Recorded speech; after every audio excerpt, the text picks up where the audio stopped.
पहले भी कथा में कहा, आज फिर कहते हैं, भक्ति और मुक्ति ये दोनों राह अलग अलग है पर मिलने का स्थान एक है।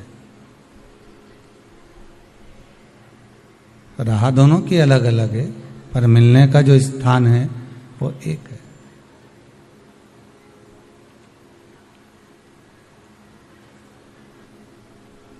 यदि मुक्ति को पाना है हमको, और मुक्ति यदि हमको प्राप्त करना है, तो भक्ति के पथ पर जब हम चलेंगे, भक्ति के पथ पर जब हम अग्रण्य बढ़ेंगे, तब मुक्ति का पथ तो स्वयं सुलभ हो जाएगा, स्वयं सम्मुख में आ ही जाएगा।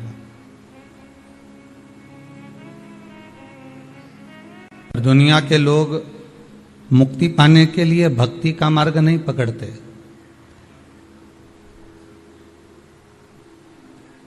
उन्होंने तो विचार कर लिया कि कैसे भी हम मुक्ति प्राप्त हो जाए। तो ऐसे कैसे मिल सकती है?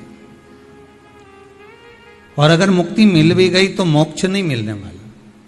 शरीर अगर छूट भी गया, एक स्वरूप हमने बदल भी लिया, फिर कोई दूसरा स्वरूप मिल गया, दूसरे स्वरूप से फिर कोई तीसरा मिल गया, तीसरे से फिर कोई चौथा मिल गया।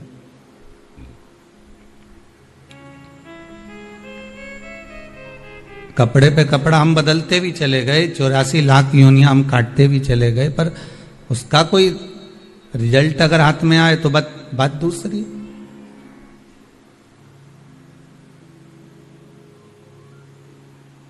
कितने बार हम जन्म लें और कितने बार अपनी मृत्यु के घाट पर उतर जाएं। पुनरपि जन्म पुनरपि मरणम। बार बार जन्म लेना, बार बार मर जाना, प्राण छोड़ देना।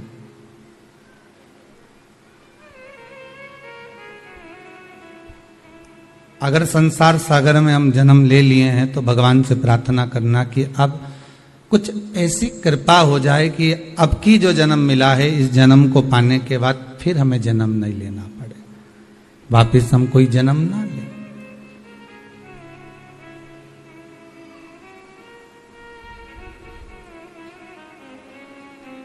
ये काया, ये शरीर एक बार अगर मिल गया, फिर दूसरी बार फिर किसी योनि में, फिर किसी योनि में, फिर किसी योनि में, बदलते बदलते बदलते बदलते फिर मानव की देह। और मानव की देह अगर मिल भी गई, वहां तक पहुंच भी गए, हम नजदीक तक पहुंच भी गए, तो फिर हम उससे फिर वंचित रह गए भगवान की भक्ति से। हम भगवान की भक्ति से फिर वंचित रह गए।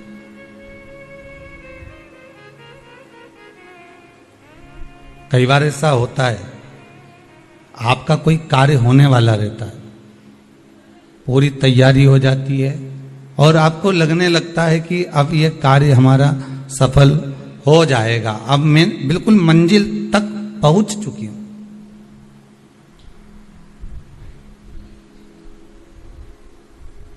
अब हम बिल्कुल मंजिल तक पहुंच गए हैं, बिल्कुल नजदीक तक पहुंच गए, और होने ही वाला रहता है, और मालूम पड़े वो लगी लगाई जो थाली है वो खसक जाती, किसी के और के हिस्से में पहुंच जाती।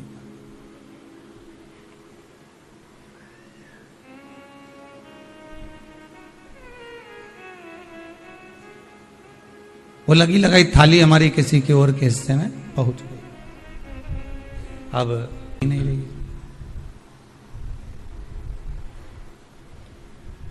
फिर पुनः प्रयास करा गया कि ये फिर प्राप्त हो जाए, फिर भी नहीं मिल रही, डीले कम करो। बारंबार हम प्रयास करते रहे, बारंबार हम पुकारते रहे, बारंबार हम बोलते गए, पर वो भोजन की थाली हमारे सम्मुख में नहीं आ पाई, हमें नहीं प्राप्त हुई।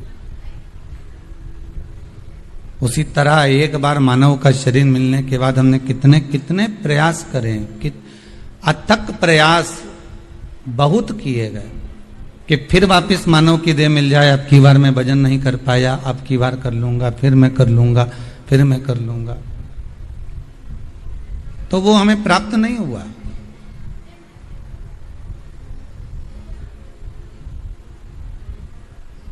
कितने बार हम जन्म लेकर अपने प्राणों को त्यागा और त्यागने के बाद ये प्रयास करा कि हम कैसे भी किसी भी तरह से किसी भी क्षण किसी भी पल हम भगवान को अपना बना लें,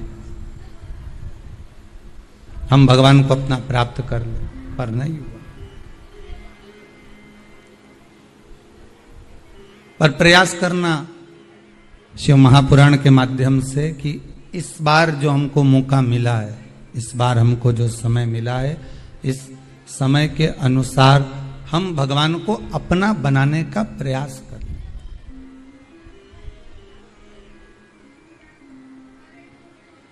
कितने जन्म, कितने मृत्यु, फिर जन्म, फिर मृत्यु, निकलते चले गए।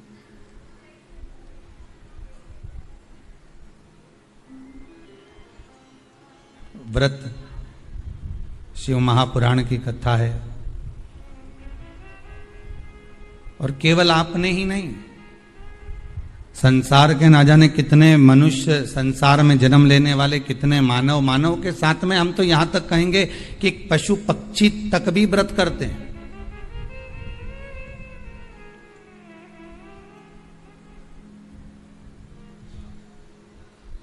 एक अगर पशु पक्षी है तो वो भी व्रत कर रहा है। एक मगर तालाब के किनारे पर रहता है, और जब तक वो भगवान का नाम नहीं ले लेता, जब तक वो भगवान का नाम नहीं सुन लेता किसी के मुख से, तब तक वो पानी तक नहीं पीता। मगर भी एक नियम ले लेता, मगर भी एक नियम धारण कर लेता।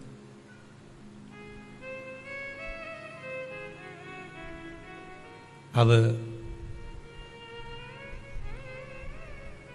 तालाब के किनारे पर बैठा है, एक कुंड के किनारे पर बैठा हुआ है, और उसको प्यास लग रही है, पर वो पानी नहीं पी रहा है,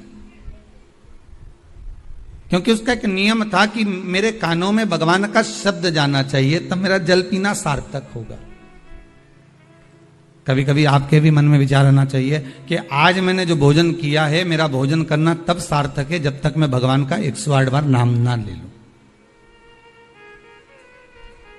केवल व्रत यही नहीं होता कि आप राजगिरे की आटे की पूड़ी खा लो, केवल व्रत यही नहीं रहता कि आप वेपर्स चिप्स खा लो, केवल व्रत यही नहीं रहता कि आप साबूदाना का पापड़ खा लो, या साबूदाना की खिचड़ी खा लो, या भगर खा लो,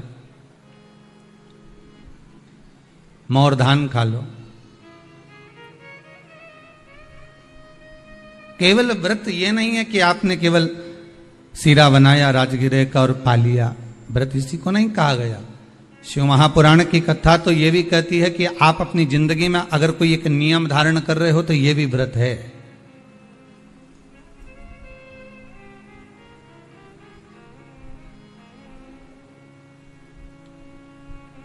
और उस नियम को किसी को बताए बिना आप निभा रहे हो, ये व्रत है। और अगर आप बात बात में थोड़ी सी देर में लड़ाई कर कर, झगड़ा कर कर कोई संकल्प ले लो कि मैं तो अब तेरे यहां आऊंगा ही नहीं, तो इसको नियम नहीं कहेंगे, इसको व्रत नहीं कहेंगे। ये तो आपने झगड़े में कह दिया है, मैं तो यहां पांव नहीं रखूंगा, मैं तो तेरे घर पहुंचूंगा ही नहीं, मैं तो ये नहीं करूंगा, मैं तो वो नहीं करूंगी, तो इसको व्रत नहीं कहा गया। इसको तो आपने अपना अहंकार सामने प्रकट किया।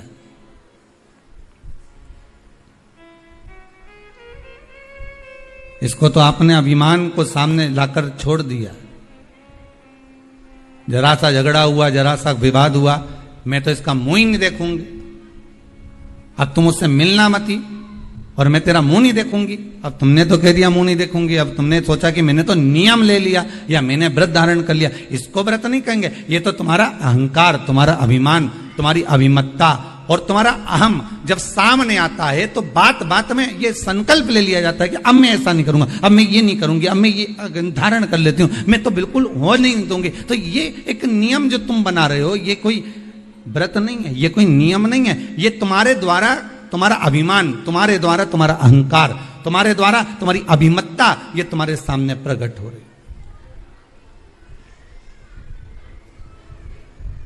तुम्हारे द्वारा ये अभिमान, तुम्हारे द्वारा ये अहंकार, तुम्हारे द्वारा ये अभिमत्ता ये सामने प्रकट हो रही, और इसका कोई मोल तत्व नहीं है। जितने लोग आस्था चैनल पर कथा सुन रहे हो, बड़े सावधानी से श्रवण करना। फेसबुक यूट्यूब पर अगर कथा सुन रहे हो तो बड़ी सावधानी से श्रवण करना कि इसमें तुम्हारी अभिमत्ता नहीं है, इसमें उसका भान नहीं है, इसमें आनंद का भान नहीं है, इसमें रस तत्व का भान नहीं है। ये तो केवल तुम्हारा अहंकार है, ये केवल तुम्हारा अभिमान है। और जब तक अहंकार अभिमान तुम्हारा रहेगा तो तुम्हारे मुख पे बात बात में वाणी में ये संबोधन आ ही जाएगा। बात बात में वाणी में ये संबोधन तुम्हारे मुख पर आ ही जाता है कि अब मैं तेरे यहां पांव नहीं रखूं, अब मैं तेरे यहां ये नहीं करूं, अब मैं तेरे साथ में ऐसा नहीं करूं। ये हमारा अहंकार, ये हमारा अभिमान है जो हमारे सामने आ गया। शिव महापुराण में एक बात बड़ी सुंदर लिखी है कि स्कंद पुराण में भी लिखी है कि आप जो व्रत करते हो, जो आप उपवास करते हो, जो आप नियम धारण करते हो, वो अहंकार को दूर पटक कर किया जाता है। अभिमान को बहुत दूर पटक दीजिए, बहुत दूर ले जाकर छोड़ दीजिए। जब अहंकार अभिमान आपका दूर ले जाकर छोड़ दोगे, अहंकार अभिमान आपका जब दूर चले जाएगा और उस अहंकार अभिमान को छोड़ने के बाद जब आप भगवत भक्ति में डूबोगे तब एक आनंद दूसरा ही हमें प्राप्त हो जाएगा। कितना सुंदर लिखा रहता है, एकादशी का जब हम व्रत करते हैं तो शिव महापुराण की कथा में, व्रत शिव महापुराण की कथा जो हम श्रवण कर रहे हैं, स्कंद पुराण, पद्म पुराण, नारद पुराण, कुर्म पुराण, इन पुराणों में जब हम ग्रहण करते हैं, ज्ञात करते हैं तो हमको मालूम पड़ता है कि व्रत करने से पहले, हमारे एक दिन पहले भी हमारा सोच, हमारी वृत्ति, हमारा मन, हमारी दृष्टता, हमारी चित्त वृत्ति जो भी है, हमारी दृष्टि जो भी है, वो शुद्ध होना चाहिए।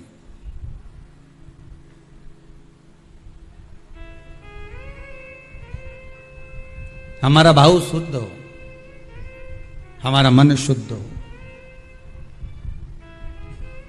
हम दूसरे से आशा तो रखते हैं कि ये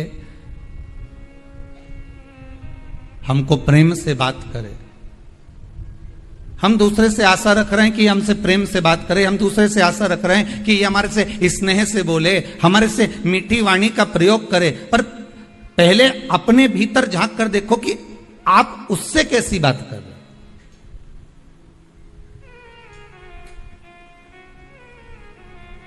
पहले भी कथा में कहा, आज फिर कहते हैं, प्रेम दोगे तो प्रेम मिलेगा। जो आपके पास में है वो आप लुटाना प्रारंभ कर दीजिए।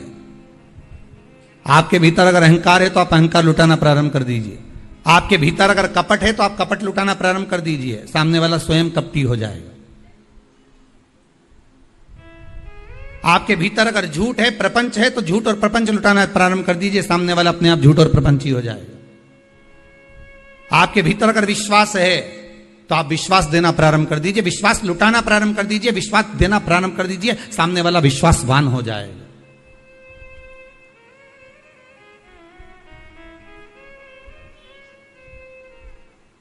सामने वाला स्वयं विश्वासवान हो जाएगा। आपके भीतर अगर भजन है तो आप भजन देना प्रारंभ करो, सामने वाला खुद भजन गाने बैठ जाएगा। हमने कई माताओं को देखा है, जब तीज त्योहार आता है ना, तो एक माता भजन गाने बैठती है, ढोलक लेके जो पीटना चालू करे, मंजीरा बजाने वाली भी नहीं होना तो दूसरी आके बैठ जाती, मंजीरा उठा ले बजाने लगते। उसको बजाना भी नहीं आता, फिर भी वो आकर बैठ जाती। बैठे बैठे वो ताली बजाएगी, तीसरी फिर आ जाएगी, वो बैठे बैठे ताली बजाएगी, भजन गाएगी। एक गाने बैठी थी, देखते देखते 8, 10, 15, 20 इकट्ठी हो गई। अर्थात आपने भजन दिया है, आपने भजन दिया तो भजन मिल रहा है, आपने प्रेम दिया तो प्रेम मिल रहा है, आपने करुणा दी है तो करुणा मिल रही है, आपने वात्सल्यता दी है तो वात्सल्यता प्राप्त हो रही है। भगवान कृष्ण की माता जी का नाम यशोदा रानी, यश ददाती इति यशोदा, जो दूसरे को यश प्रदान करती है वही यशोदा है। अब आपने तो नाम रख लिया यशोदा और मालूम पड़े दूसरे को दे रही अपयश। यश तो कभी दिया ही नहीं। बहू ने भोजन बनाया, थोड़ी सी सब्जी बेकार बन गई तो तुरंत सास ने कह दिया, पति ने कहा आज तो भोजन अच्छा नहीं बना, इसमें दाल में नमक कम रह गया, मिर्ची ऐसी डल गई, तो तुरंत सास ने कह दिया मैंने नहीं बनाई है, बहू ने बनाई है। मतलब आपने अपयश बहू को दिया है तो एक दिन बहू भी तो अपयश आपको देगी। आप जो लुटा रहे हो, आप अगर कह देती कि दाल मैंने बनाई है और दाल बिगड़ गई होगी, अब शरीर से बनता नहीं है, पाँव में इतना दर्द रहता है ना, तो उसके कारण बस हो सकता है नमक कम डाला हो, ध्यान नहीं रहा हो, मेरी चित्तवृत्ति में नहीं गया हो, मिर्ची ज्यादा डल गई हो, कुछ हो गया हो, तो सब्जी मेरे हाथ से बिगड़ गई। बहू ने बनाई थी, बिगाड़ी उसने थी, पर आपने उसको यश दे दिया और अपयश अपने माथे पर ले लिया, तो एक दिन बहू भी यही करेगी कि स्वयं यश प्रदान करेगी और अपयश अपने माथे पर लेगी। पर हमारी आदत ये रहती है कि अच्छा करा तो मैंने करा और बुरा करा तो वो बेहरू सिंह ने करा। हमने तो तुरंत कह दिया, अच्छा हम कर रहे हैं, बुरा वो कर रहा है। अब इसमें प्राप्ति कहां है?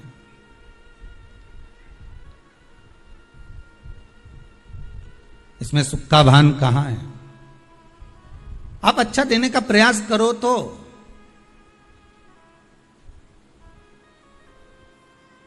जो साड़ी कोई नहीं पहने, ना बहू पहने, ना बेटी पहने, ना कोई पहने, जब वो साड़ी बहुत दिन की रखी रही और वो साड़ी कोई नहीं पहने, तब तुमने उठाकर उसको भागवत जी पे चढ़ा दी और आशा क्या रख रही हो कि भागवत मैया ऐसी कृपा करजे हमारी झोली खुशी से भर दीजिए। भागवत मैया सोचे बता कजन कहां की कितने साल पुरानी साड़ी इधर उधर से घूम फिर के तेरे पास आई और तूने मेरे को लाके चढ़ा दी और आशा रख रही है कि भागवत मैया मेरी झोली खुशियों से भर दे। तो भागवत जी बोली कि मैंने तुझसे कहा था कि तुम मुझे साड़ी चढ़ा। कभी भागवत महारानी बोलने आई तुमसे?